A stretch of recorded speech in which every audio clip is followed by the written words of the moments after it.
Dia orang punya trailer tu lain daripada Malaysia lah. Aku dah tengok trailer Papa Zola dekat Indonesia tu lain.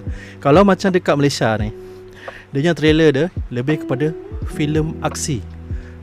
So kita tengok macam wah, Papa Zola ni actionnya punya story lah kan. Tapi dekat Indonesia dia buat lain lah. Hai, awak tak perlulah kerja sampai macam ni. Sampai 2-3 kerja.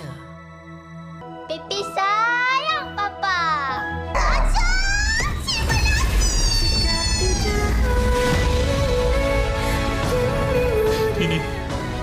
Ini semua salah aku. Tak apa, Papa. Pipi mesti faham.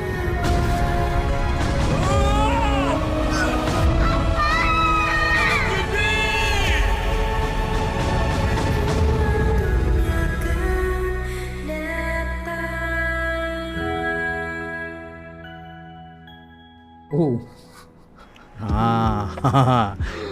Dia main story sedih pula dekat trailer dia. lain ni. Cerita family. Pasal dia orang dapat feedback macam dekat filem dekat di Malaysia ni. Filem Papa Zola ni orang akan sentiasa cerita pasal Korban seorang ayah lah. pengorbanan seorang Papa Zola untuk keluarga dia. So ramai orang duk ulang-ulang benda lah tu. Dia orang pun buatlah trailer yang lebih kurang untuk pasaran Indonesia.